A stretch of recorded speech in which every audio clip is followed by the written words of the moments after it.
Amigos telespectadores, boa noite a todos.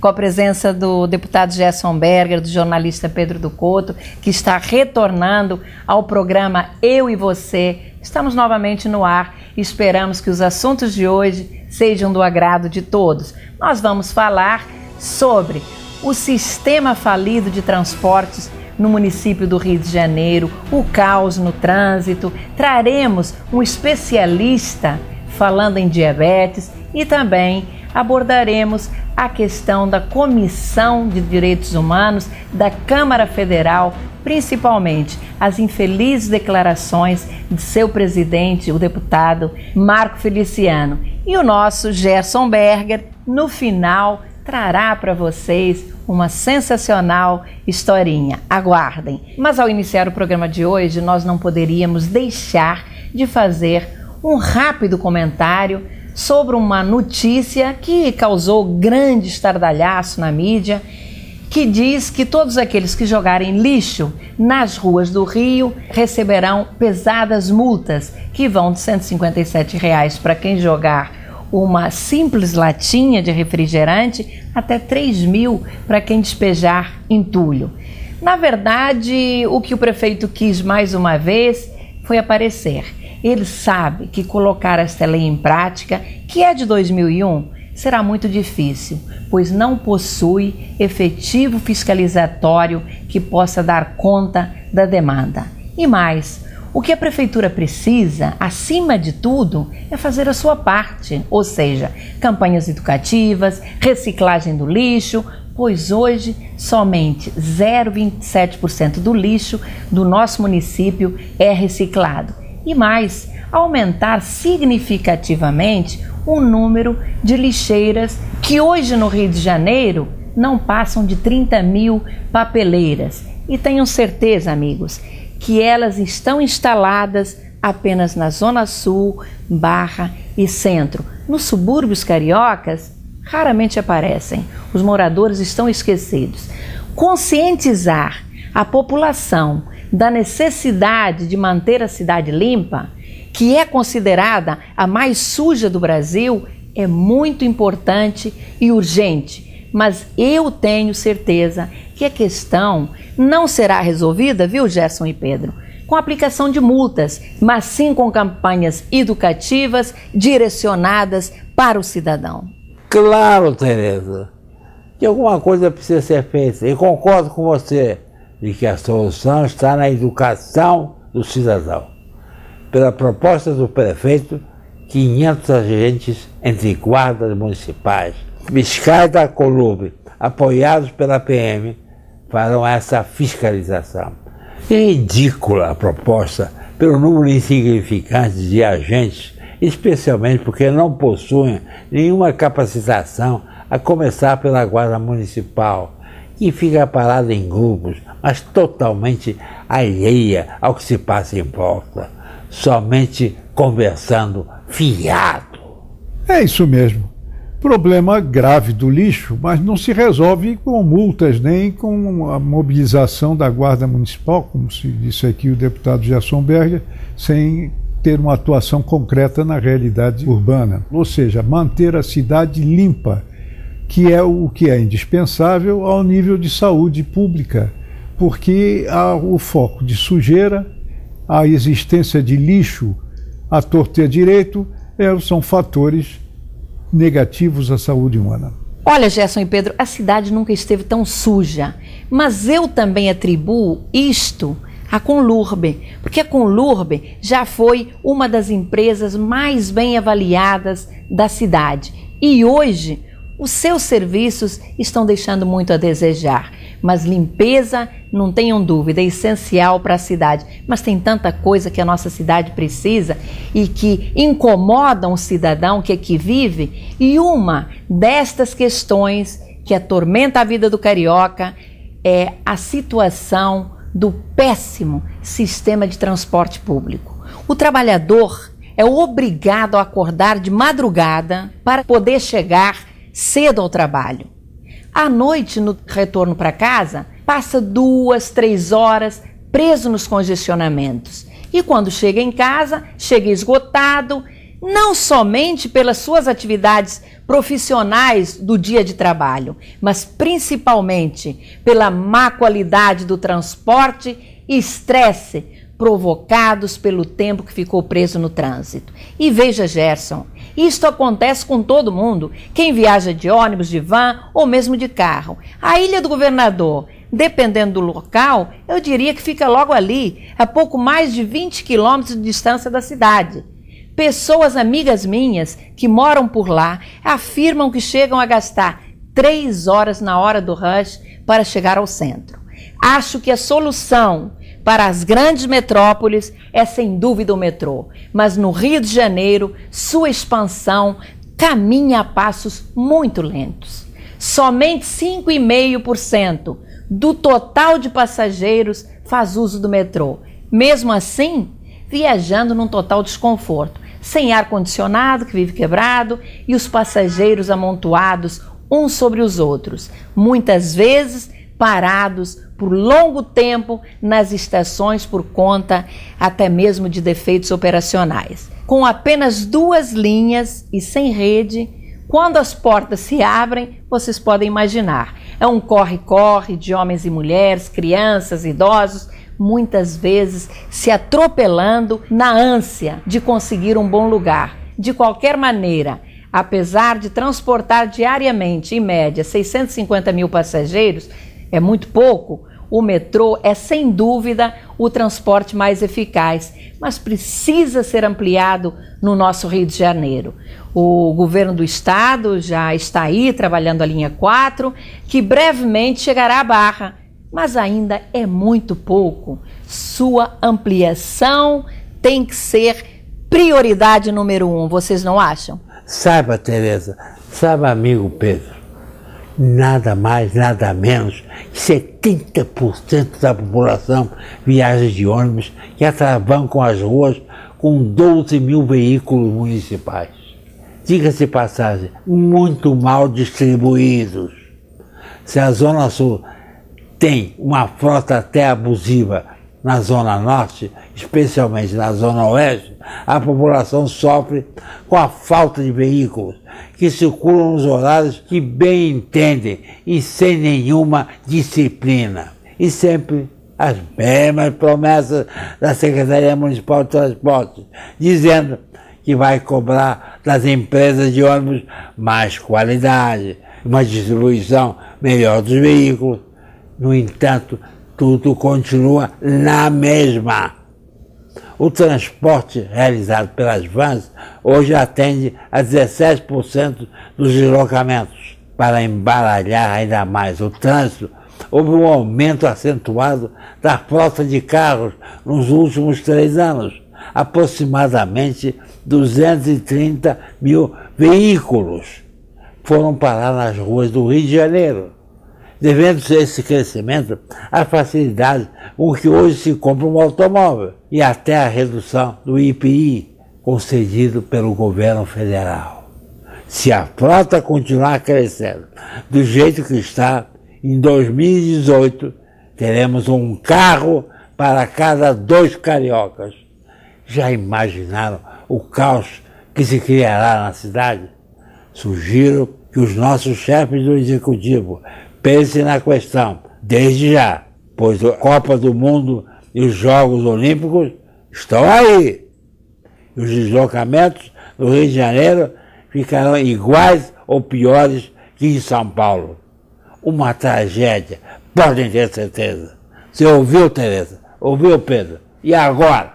Existe também o problema essencial da segurança, que tem dado margem a uma série de casos revoltantes, assaltos em série, estupros, que levaram até a medida de substituir o Insufilme, realmente porque reconheceu a vulnerabilidade que existia. Então é preciso somar-se tudo isso e se fazer um plano integrado, porque a população do Rio de Janeiro merece essa atenção, paga impostos para isso e depende do transporte para trabalhar e para viver. Muito bem, Gerson e Pedro, ótimas as colocações de vocês, mas eu queria dizer a você, telespectador que nos assiste, que sempre que possível o nosso programa terá um quadro médico. E hoje nós trazemos para vocês o Dr. Leão Zaguri, que é um profundo conhecedor em diabetes. Vamos à entrevista. Bom, minha gente, mas o assunto de hoje é diabetes, uma doença crônica que atinge um percentual significativo da população brasileira. E para falar sobre este assunto, está conosco o Dr. Leão Zaguri, que é um profundo conhecedor no assunto. Ele é ex-presidente da Sociedade Diabetes do Brasil e também membro honorário da Sociedade Diabetes Argentina. Para mim, Dr. Leão, o senhor é sem dúvida o melhor especialista neste assunto. E eu vou começar perguntando o que é a diabetes. A primeira coisa que eu quero registrar é que nessa minha idade o melhor é ter amigos. Obrigado pelos elogios, mas vamos ao diabetes. Você quer saber o que é diabetes? É uma doença do metabolismo caracterizada por uma alteração no metabolismo glicídico e que repercute para o metabolismo dos lipídios, das proteínas e que, se não adequadamente tratado, pode trazer consequências extremamente graves para a saúde humana. Então, eu gostaria que o senhor me dissesse o seguinte: quais são os tipos de diabetes que nós temos? Existem dois tipos de diabetes, basicamente, o diabetes do tipo 1 e o diabetes do tipo 2. O diabetes do tipo 1 é caracterizado por falta de produção de insulina. Não há insulina no organismo. E o diabetes do tipo 2 ele é caracterizado por uma ação inadequada da insulina no organismo. O que a insulina faz? A insulina permite a entrada dessa substância altamente energética, que é a glicose, nas células, e a partir dessa glicose será produzida a energia. Então, esse é o comprometimento básico. Quando esses níveis de glicose não são adequadamente controlados ao longo da vida, tanto em diabéticos do tipo 1 como diabéticos do tipo 2, ocorre o comprometimento dos olhos, dos rins, dos nervos, do coração, das artérias. Quer dizer, nós devemos entender que, se nós controlarmos adequadamente os níveis de glicose no organismo, essas coisas terão poucas possibilidades de acontecer. Então, quais são os principais sintomas da doença e como podemos diagnosticá-los? O nível elevado de glicose faz com que a pessoa coma mais, muita fome, muita sede, urina muito e emagrece. É incrível que a pessoa comendo muito possa emagrecer. Cada vez mais se vê menos pessoas tendo o seu diagnóstico a partir dos sintomas, porque são feitos mais exames, porque as pessoas estão mais alerta. E eu gostaria de lembrar que os níveis elevados de glicose não precisam ter tão elevados para que a gente considere essa possibilidade de diabetes. Níveis acima de 100 devem ser convenientemente investigados, porque existe maneira de você evitar ou de você prevenir que a pessoa se torne diabética. Hoje em dia existem trabalhos que mostram uma redução de 60% se uma pessoa que tem excesso de peso emagrecer 5% do seu peso. O meu chefe, o professor Arduino, ele dizia que exercício físico é insulina de pobre, porque não custa nada e tem uma ação semelhante à ação que a insulina aplicada via subcutânea tem no organismo. É extremamente benéfico para qualquer tipo de diabetes, aliás, para qualquer pessoa. Eu me lembro que há uns 4 ou 5 anos atrás eu li alguma coisa que 8% da população brasileira seria diabética. Não sei como está esse percentual hoje. O senhor acha que nos próximos anos nós teremos aumento ou redução do diabético no Brasil? Eu tenho certeza absoluta que vai ter um aumento muito grande. Por quê? A epidemia de diabetes ela corre paralela com a epidemia da obesidade. E o número de obesos brasileiros tem aumentado muito. Já chega a estar beirando a 50% da população, por muitas alterações que vêm ocorrendo na sociedade e no fornecimento de alimentos e no consumo inadequado de alimentos pela população. E eu gostaria, doutor Zaguri, que o senhor nos dissesse se o nosso sistema de saúde pública ele está adequadamente preparado para diagnosticar a diabetes em sua população. Agora, recentemente saiu uma reavaliação de gastos com diabetes no mundo, e especialmente nos Estados Unidos. O gasto é enorme, são bilhões e bilhões de dólares que são gastos. Nós melhoramos muito, mas a demanda da população é maior do que a capacidade do sistema de acolhê-los. Tem-se insistido, através da Sociedade Brasileira de Diabetes, através dos entendimentos com os ministros, sucessivos ministros, enfim, alguns dão mais atenção a isso, outros menos. A introdução dos medicamentos genéricos pelo ministro Serra foi fundamental. Pelo que eu sei agora, está se distribuindo nas farmácias populares, inclusive insulina. Então eu acho que o governo tem feito a sua parte, mas ainda não num nível suficiente para atender a demanda. Entretanto, eu acho que nunca vai se conseguir atender a todos, porque os gastos seriam brutais. Eu acho que é preciso fazer campanhas para impedir as pessoas de se tornarem diabéticas, pelo emagrecimento, pelo não consumo de alimentos que possam fazer as pessoas engordarem, pelo estímulo à atividade física. Eu acho que esse é o ponto mais importante, são as campanhas preventivas. E a outra o outro ponto seria o diagnóstico precoce. Quer dizer, ninguém que tenha a glicose um pouquinho mais elevada do que o normal considere isso disso a menos. Eu acho que muito pelo contrário, o momento de agir é essa hora que a pessoa deve procurar o tratamento médico. Foi uma alegria, um prazer muito grande tê-lo em nosso programa e espero poder contar com a sua presença em outras oportunidades. Eu dediquei a minha vida aos diabéticos, quem me conhece sabe disso, e eu acho que é uma obrigação. Eu é que agradeço. Os nossos telespectadores, especialmente eu, hoje aprendemos muito. Muito obrigada. Que bela lição nos deu o doutor Leão Zaguri. Mas, amigos, nós agora vamos passar para Brasília.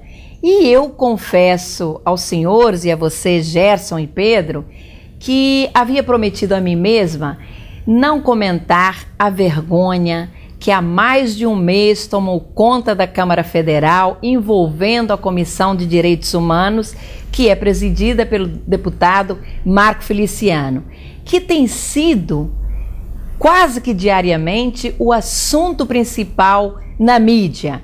E isto em função das declarações do deputado, absurdas, de intolerância e em desacordo com o regime democrático que deve ter sempre como fundamento principal ouvir e respeitar o contraditório.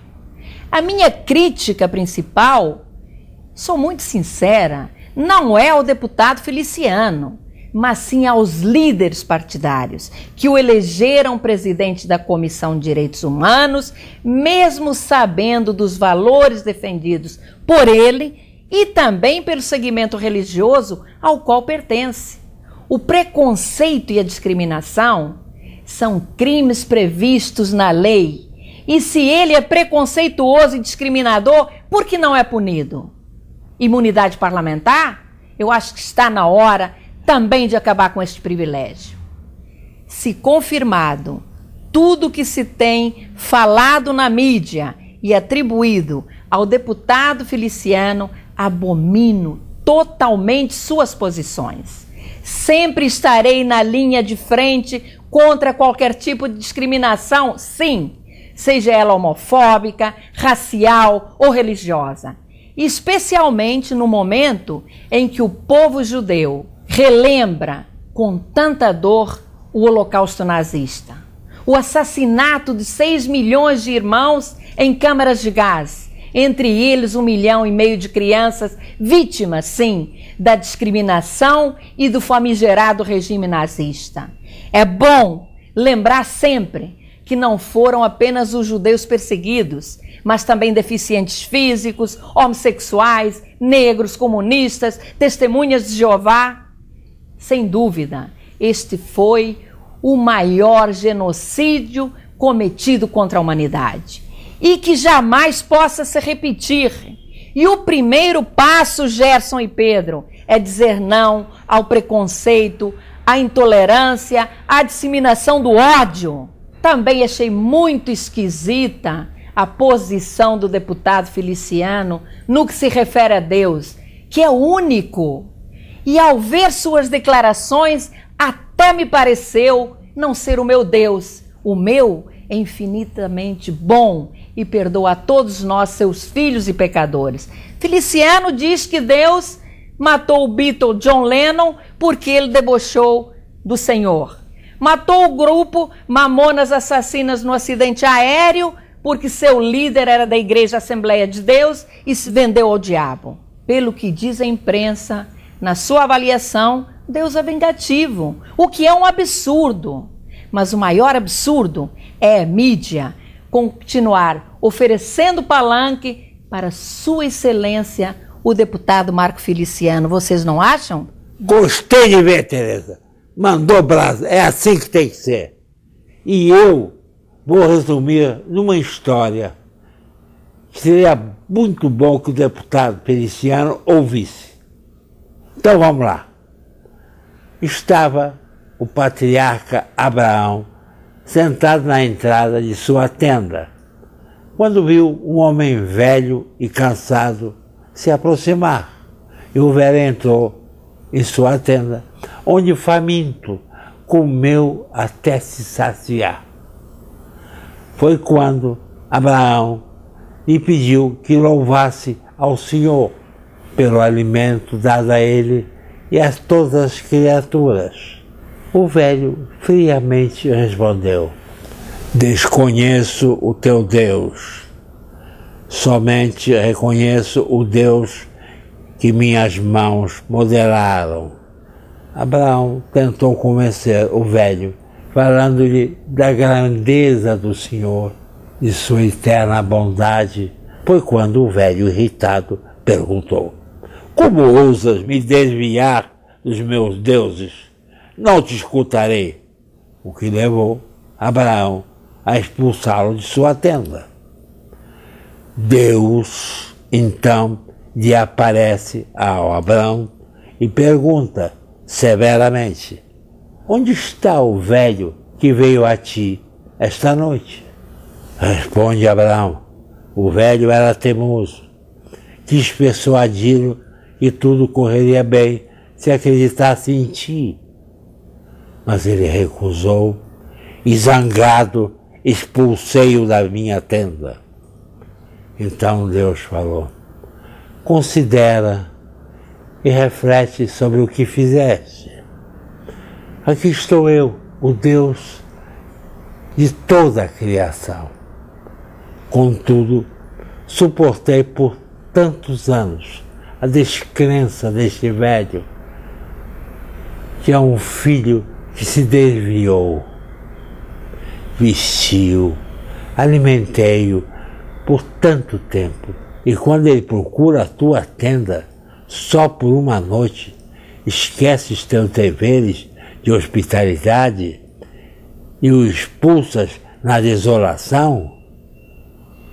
Abraão roga perdão a Deus por seu pecado, mas recebe a resposta do Senhor e somente o perdoará se ele pedir perdão ao pagão que maltratou. E aos pés do ancião chorou e pediu perdão. O velho perdoou. Deus então revelou-se novamente a Abraão e disse: porque fizeste o que é justo aos meus olhos, jamais esquecerei o meu convênio com a tua posteridade. Quando pecarem, hei de puni-los, mas jamais romperei o meu pacto com eles, pois todos são meus filhos.